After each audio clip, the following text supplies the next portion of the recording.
Cuando el ser humano se deja dominar por sentimientos de resentimiento, ira y odio, todo cualquier precepto moral que pudiese existir en este desaparece de forma completa. Esto debido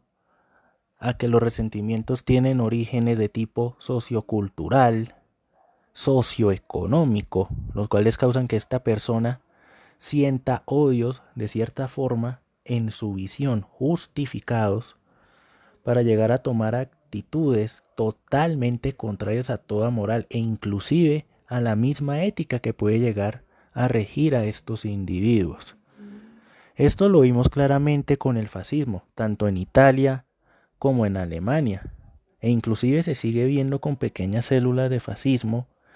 que prevalecen hasta hoy en día. Ese resentimiento surgió a base de la miseria y de la pobreza a causa de la derrota en la Segunda Guerra Mundial, llevó a la sociedad a llenarse de sentimientos de odio, de ira, los cuales fueron trascendiendo inclusive a la xenofobia, inclusive acabando toda concepción moral como sociedad, ya que se empezó a ver al ser humano de una forma totalmente utilitarista, totalmente objetificada, en la cual el individuo tiene que ser un individuo, valga la redundancia, útil para la sociedad y si no, se tiene que descartar. Y a aquellos que no aporten a la sociedad los tenemos que eliminar de raíz. Esto gracias al odio que sentía gran parte de estas sociedades que aceptaron estas ideologías, precisamente por el hecho de que ser morales y ser éticos nos habían llevado al fracaso, según su propia concepción, causando esto un daño irreparable para la humanidad, ya que la mancha de lo que fue el fascismo, la mancha que inclusive hoy en día se sigue viendo, es una mancha terrible e imborrable, la cual generó un daño humano incomparable.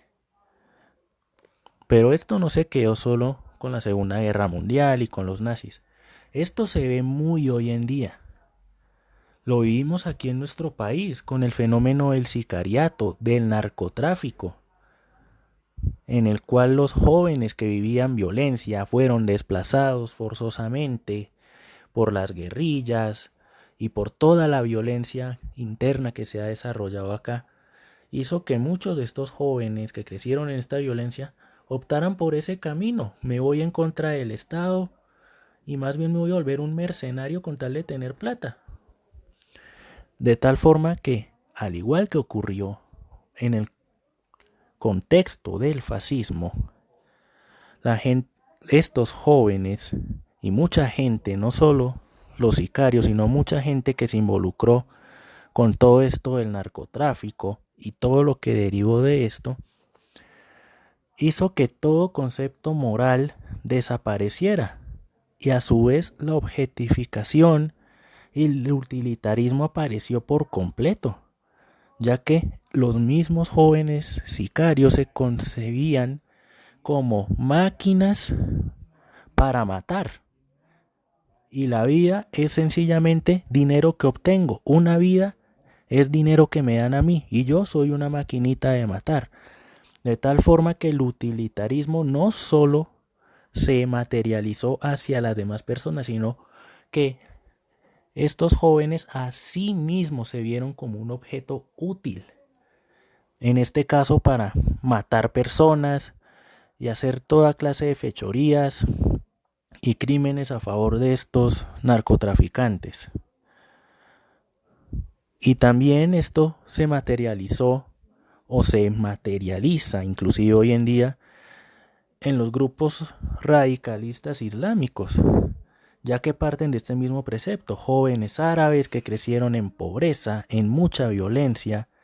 y tienen estos sentimientos de odio y vienen estos grupos, les alimentan estas ideas de resentimiento y de odio y ocurre lo mismo. Se crea una concepción totalmente utilitarista tanto a sí mismo como hacia los demás, ya que los árabes ven a los demás como rebeldes que tienen que ser eliminados. Y asimismo se ven como soldados de Dios, aunque eso no es cierto, pero ellos se ven así de tal forma que su vida es útil, según ellos, para Dios.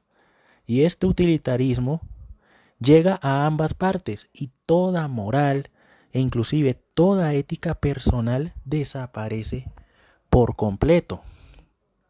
Sin duda alguna, el ser humano ha tenido un camino difícil para organizarse como ser social, tal como lo definió Aristóteles. Y nos queda muchísimo por construir. Pero sin duda, un paso grandísimo para que esto se logre es reforzar nuestra ética, reforzar nuestra moral, reforzar ese contrato social y ese ideal que tenemos de una sociedad que conviva de forma pacífica, en la cual estas ideas de odio, de resentimiento, de xenofobia, en las que el hombre se ve como un objeto y se concibe el mundo de una forma totalmente utilitarista, desaparezca de tal forma que, tal como lo supo decir Kant, veamos al hombre como fin y no como un medio para lograr las cosas.